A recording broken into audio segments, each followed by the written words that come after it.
सबसे पहले सभी को जोहार।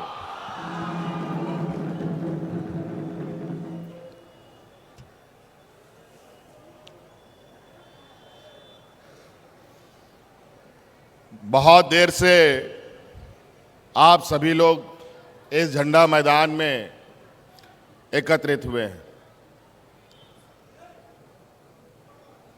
कई गणमान्य हमारे साथ अतिथिगण हैं मंच पर। सभी लोगों को आप पहचानते हैं, मैं उसको दोबारा ना आगे बढ़ाते हुए संक्षिप्त में बातों को रखूंगा। आप सब लोगों का हार्दिक अभिनंदन है, स्वागत है। और हमारे माननीय विधायकों ने, माननीय मंत्रीगणों ने और इनके तरफ से लगभग सभी बातें आ गई है। हम जगह जगह पर जाकर जो वर्तमान सरकार के द्वारा आपकी योजना, आपकी सरकार, आपके द्वार कार्यक्रम कैसे चल रहा है, नहीं चल रहा है, हम भी देखते हुए चल रहे हैं। यहाँ जो ये शिविर लगा है, ये शिविर सिर्फ यहीं पर नहीं है। कई शिविर लगभग आपके जिले के सभी प्रखंडों में आज भी शिविर चल रहा है। आज भी वहां पर इतने ही लोग जमा हैं।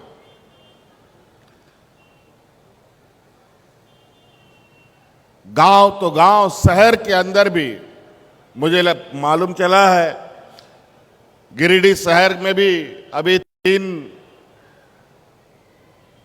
वार्ड में शिविर लगा हुआ है। आज चूंकि सभी माननीय विधायक सब यहां एकत्रित हैं, आज इस मंच को विशेष रूप से सबके लिए बनाया गया है, चाहे वो सरकार में हो, चाहे सरकार में ना हो, सबके लिए।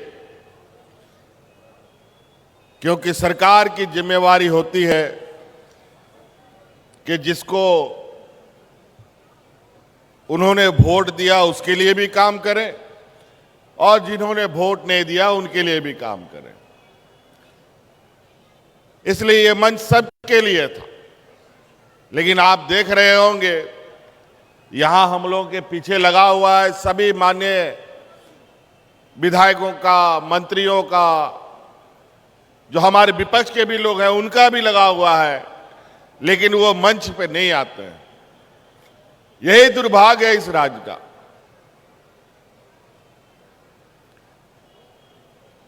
आज यहां बगल में आपके इस झंडा मैदान में मुझे लगता है पहली बार इस तरीके का एक भव्य आयोजन हुआ है, कार्यक्रम, जहां सभी विभागों ने अपना अपना एक छोटा सा दफ्तर यहां पर आपके लिए खोल के रखा है। शिक्षा विभाग, पशुपालन विभाग, स्वास्थ्य विभाग, आपूर्ति विभाग, सभी विभाग लगभग यहां, कल्याण विभाग, सभी विभाग का छोटा छोटा स्टॉल लगा हुआ है। और इस स्टॉल में आप जाएंगे और इसी स्टॉल में सब लोगों का हुजूम भी लग रहा है और सब लोग अपने लिए उस विभाग में क्या है वो खोज खोज करके ले जाने का काम कर रहा है। आज ये कार्यक्रम आप लोगों के लिए बनाया गया है। कभी आप लोगों ने नहीं सुना होगा अलग राज्य होने के बाद कि कभी पदाधिकारी गांव में जाकर के, बीडीओ, सीओ, कर्मचारी जाकर के आपके समस्याओं का समाधान करता हो। लेकिन अब वो समय बदल गया है।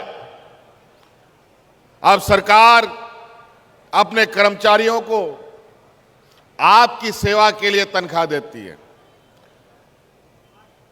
आज भी हमारा कई ऐसा गांव देहात है जहां का लोग अभी भी बीडीओ कौन है, सीओ कौन है, ब्लॉक ऑफिस कभी देखा नहीं है, कलेक्टर ऑफिस कभी देखा नहीं है। ठीक है, ऑफिस देखने से क्या मतलब, काम होने से मतलब है। तो पदाधिकारी आपकी सेवा के लिए है और आज इसीलिए हम लोगों ने सरकार जो योजना आपके लिए बनाती है इसका गठरी बांध बांध करके आपके दरवाजे में पदाधिकारियों को हम लोग भेजने का काम कर रहे हैं। अब आपको उस गठरी से अपने लिए क्या चीज है, वृद्धा पेंशन है, आवास है,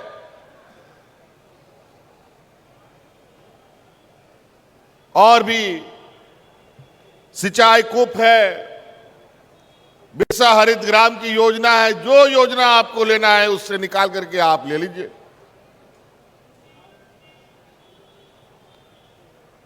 इस राज्य में लगभग 80% आबादी हमारा गांव में बसता है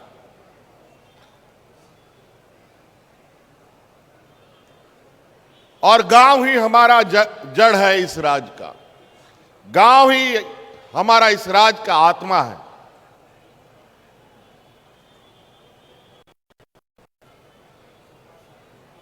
और हम समझते हैं अगर हमारा गांव मजबूत होगा तभी राज्य मजबूत हो सकता है। इसीलिए हम लोगों का हर एक योजना हमारे ग्रामीण अर्थव्यवस्था के लिए बहुत ही महत्वपूर्ण भूमिका निभाएगा आने वाला समय में।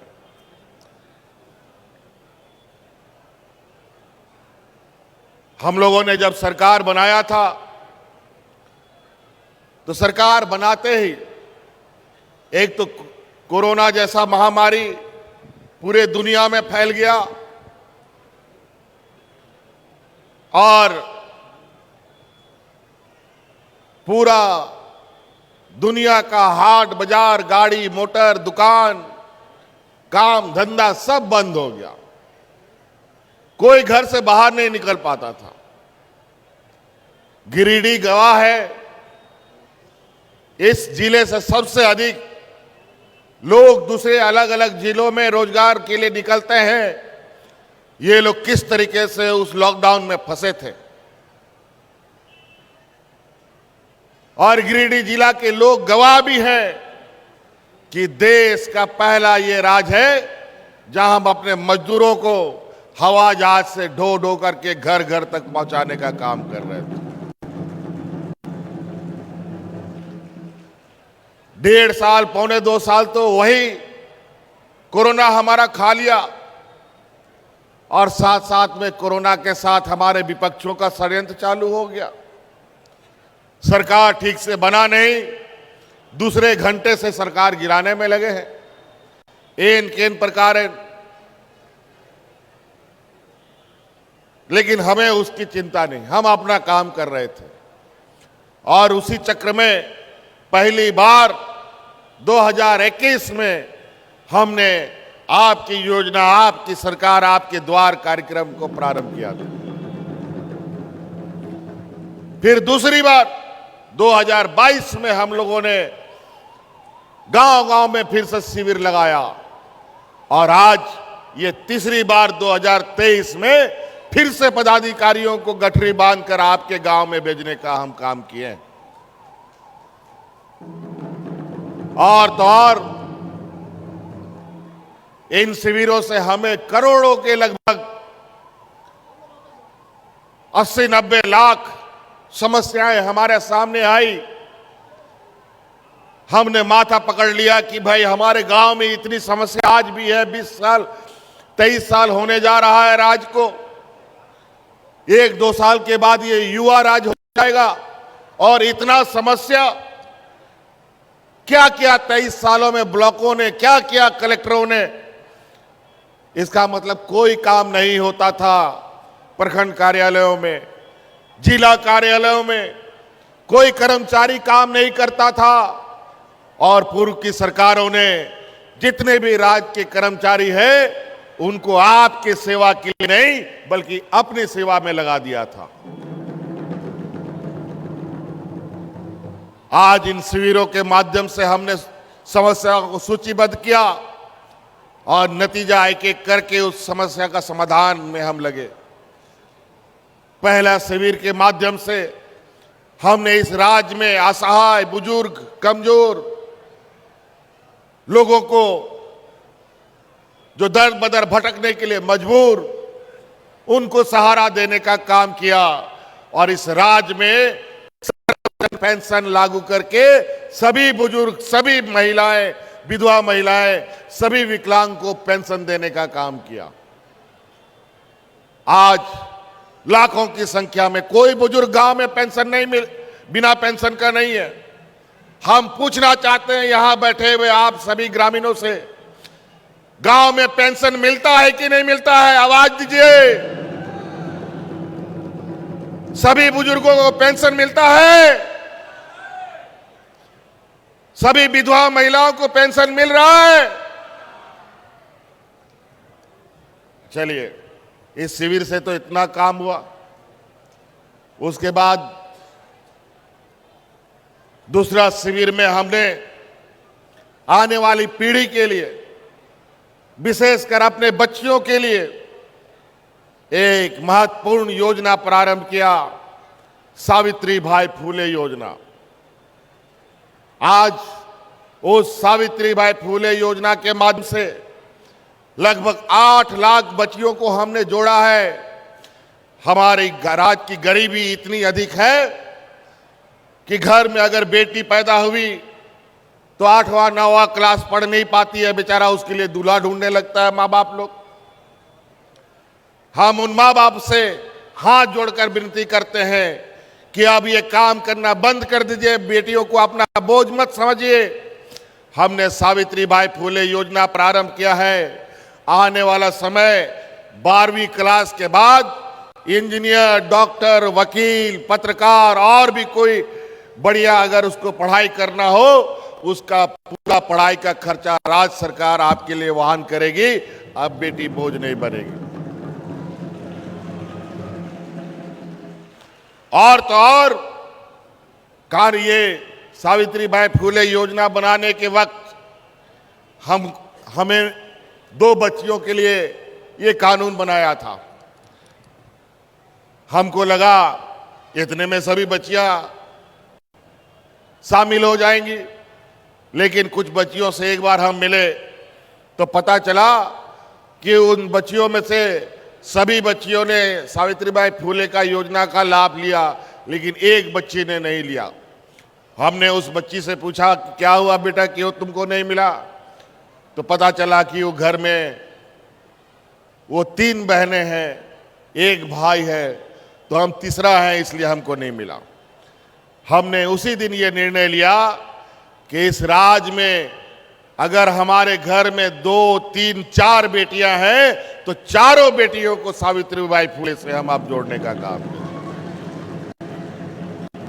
इसीलिए अब आने वाला समय में भी उसके पढ़ाई की आपको चिंता नहीं करना। हम लोगों ने छात्रवृत्ति योजना को भी कई गुना बढ़ा दिया। अभी गुरुजी क्रेडिट कार्ड के माध्यम से 10वीं, 11वीं, 12वीं बच्चों को वो क्रेडिट कार्ड दिया जाएगा। आने वाला समय में कोई भी बढ़िया पढ़ाई, उसका जो महंगा पढ़ाई है वो पढ़ाई पढ़ना हो, आज के दिन में डॉक्टर, इंजीनियर पढ़ने के लिए बड़े बड़े कॉलेजों में आपको पता है कितना फीस है। कहीं 5 लाख, कहीं 4 लाख, कहीं 10 लाख। तो इसका भी आपको चिंता नहीं करना है। गुरुजी क्रेडिट कार्ड आपके पास रहेगा।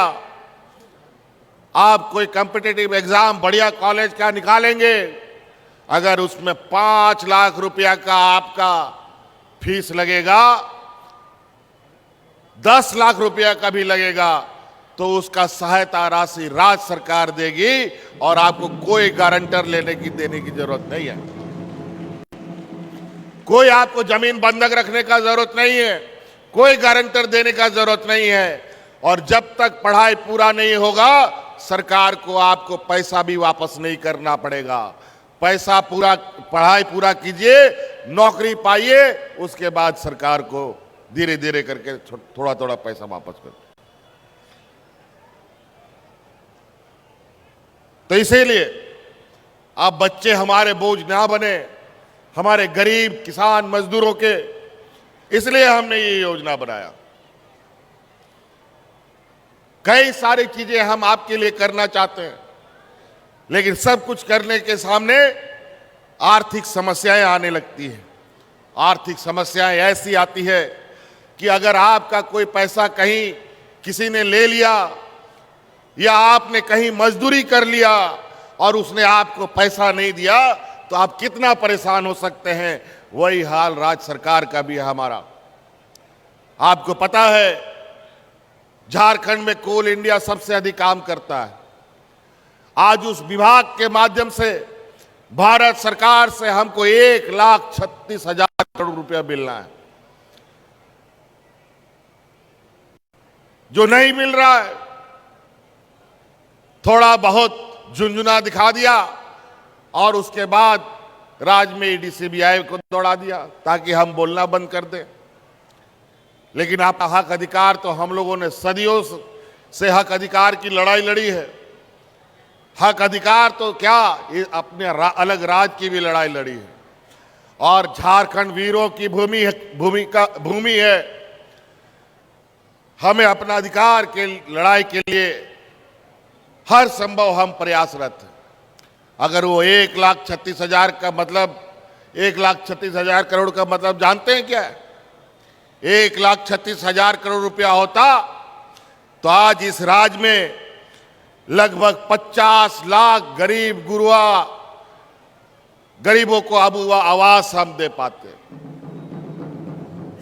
अगर वो 1,36,000 करोड़ रुपया होता तो राज्य के जो नौजवान हैं, दूसरे राज्य में काम करने के लिए, रोजगार पाने के लिए जाते हैं, उनको एक भी नौजवान को जाने की जरूरत नहीं पड़ती। लगभग 15-20 लाख नौजवानों को 10-10 लाख रुपया का स्वरोजगार सृजन करने का हम योजना देते, लेकिन वो पैसा नहीं। आज अगर वो 1,36,000 करोड़ रुपया मिलता तो जो आज गैस का सिलेंडर 1200-1300 में मिलता, तो वो गैस का सिलेंडर हम 500 रुपया में देते। आज अगर वो 1,36,000 करोड़ रुपया मिलता तो आज गांव-गांव में जो आज कम पैसे के वजह से मात्र 81 हम लोगों ने उत्कृष्ट विद्यालय बनाए हैं, लगभग हम 15,000 उत्कृष्ट विद्यालय बनाते और प्राइवेट स्कूलों से भी बढ़िया हम उसमें शिक्षा गरीबों को मुफ्त में देते। अगर आज वो 1,36,000 करोड़ रुपया हमें मिलता तो आज राज्य में 10 लाख सरकारी पदों की बहाली हम कर चुके होते, लेकिन कोई मतलब नहीं। गरीब, आदिवासी, दलित, पिछड़ा को सिर्फ झुंझुना दिखाया जाता है, मिलता कुछ नहीं है। मिलेगा तभी जब आपका कोई आपकी तकलीफों को जानने समझने वाला और आपके बीच का कोई होगा। आज यही वजह है, आज गांव में 1-2 लोगों को वृद्धा पेंशन मिलता था, आज देखिए वृद्धा पेंशन का काउंटर यहां भी लगा होगा। 1-2 लोग आते हैं। पहले तो हम लोग बोरा भर भर के वृद्धा पेंशन ले जाते थे, विधवा पेंशन लेके जाते थे। ना कोई विधवा महिला बची अब बिना पेंशन का, ना कोई वृद्ध बचा हुआ है। हाथों हाथ उनका पेंशन का कार्ड बनता है।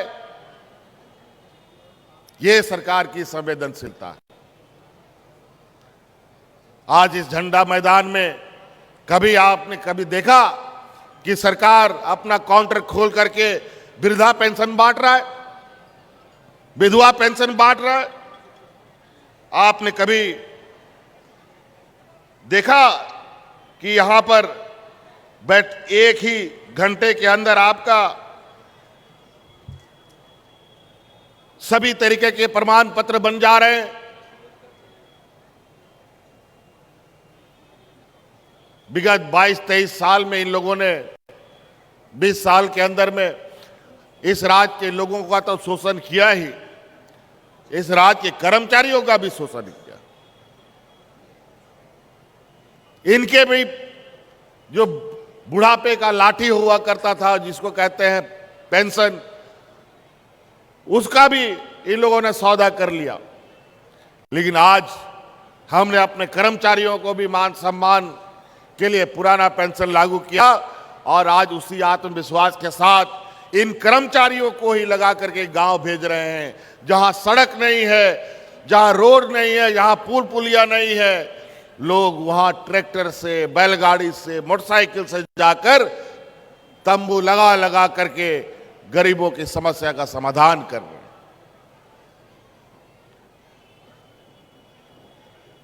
तो कई ऐसी चीजें,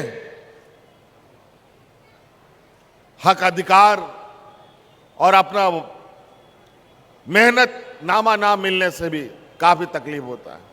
आपका ये गिरिडीह जिला तो कई चीजों का गवाह है। इसी जिला में डीवीसी वगैरह भी है।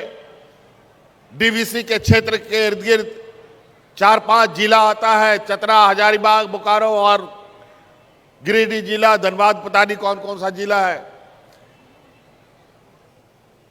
और इसने पहले से अपना जो बिजली की लाइन बना रखी थी, उसी के माध्यम से बिजली देने का काम करता था। कोयला हम ही से लेता है और 1200 करोड़ रुपया का बकाया निकल गया और कोयला का बकाया वो नहीं देता है। कोयला का भी हमारा 1,36,000 करोड़ रुपया है, सब मिलाकर वो नहीं मिलता है।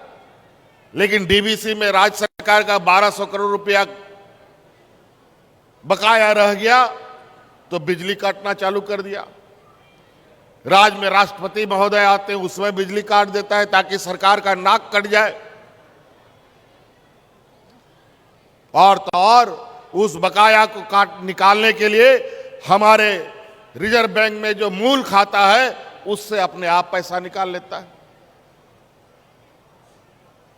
क्योंकि पहले डबल इंजन की सरकार थी, उन्होंने ये आदेश दे रखा है कि इस राज्य का कोई भी बकाया होगा तो केंद्र सरकार बिना पूछे राज्य सरकार का पैसा उसके खाते से निकाल सकता है। और उस खाते में हमारे गरीबों का पेंशन का खाता है, हमारे बच्चे छात्र छात्राओं का स्कॉलरशिप का पैसा है, हमारे गरीब गुरु वालों का राशन का पैसा है, किसानों का पैसा है। लेकिन उससे उसको कोई मतलब नहीं, उसको अपना बकाया चाहिए।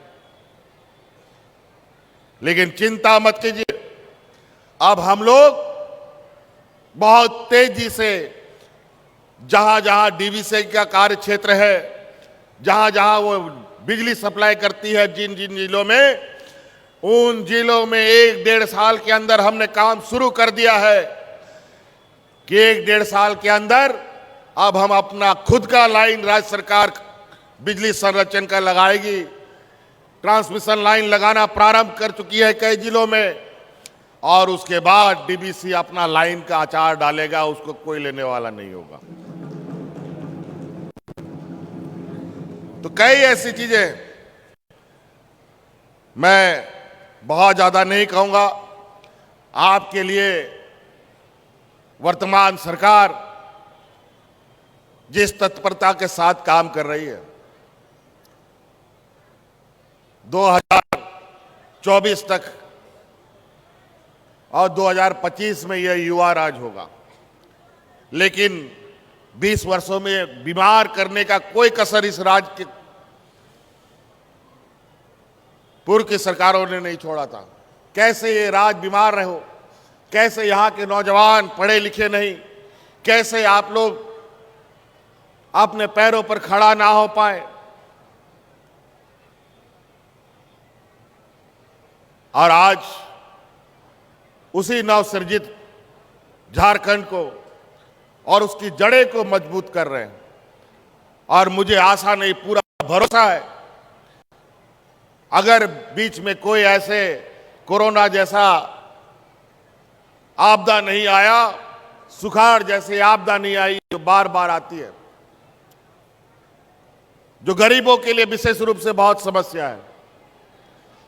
तो 2025 के बाद जब ये राज पूर्ण रूप से मजबूत हो जाएगा तो इस जो देश का सबसे पिछड़ा राज है वो इतनी तेजी से आगे बढ़ेगा कि आने वाले 5 सालों के अंदर, 6 सालों के अंदर ये अगड़ी राज के पायदान में आके खड़ा हो जाएगा।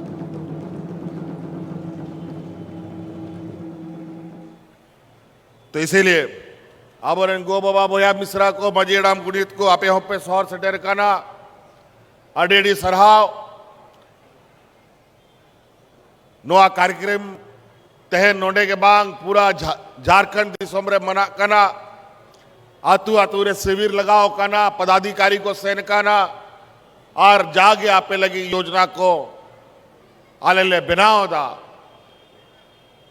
ओंडे ओना योजना लेते को सेन काना आपे ओना योजना रे लाभ हता पे ओ कोई हड़ाम बुढ़ी को आलो बिना पेंशन ते को सारे गो मा ओ कोई आपोरेन विधवा गोगो हड़ को मिना को उनको आलो को सारे गो मा आबोरेन गिदर को सावित्री बाई फूले योजना रे आलो को सारे दो मा सनाम को सेलेक्ट को पे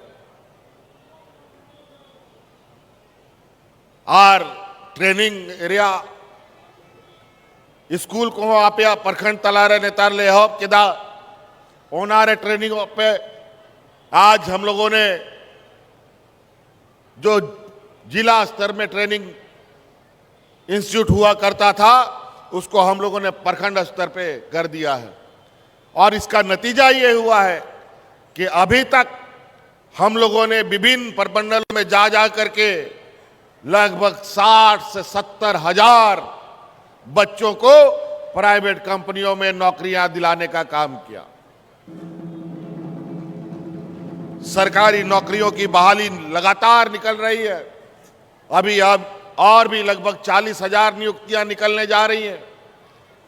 जेपीएससी का नियमावली पहली बार बना, विभिन्न नियुक्तियों की नियमावली पहली बार बनी, लेकिन ये हमारे विपक्ष के कुछ षड्यंत्रकारी लोग लगातार यहाँ के लोगों को कैसे रोजगार ना मिले, नौकरी ना मिले, इस पर ये लोग कभी कोर्ट कचहरी करा देते हैं, कभी किसी को आगे करके उस पर आंदोलन कराने का कोशिश करते हैं और उसमें कुछ हमारे ही जात बिरादरी के लोग, हमारे ही मूलवासी आदिवासी लोग उनके खेमे में जा करके दलाल की भूमिका में काम करते हुए यहाँ के संसाधनों का, यहाँ के अधिकारों को सुपुर्द करने का काम में लगा है। तो इसलिए बहुत ज्यादा नहीं करते हुए हम और बातों को कहेंगे और भी आगे कार्यक्रम है। बहुत बहुत धन्यवाद। जहां दिना पे सटेर कान सनाम गो बाबा बोया मिश्रा को आरो मिदान मुचे यार अडी अडी सराह गुण मनाओ जोहार।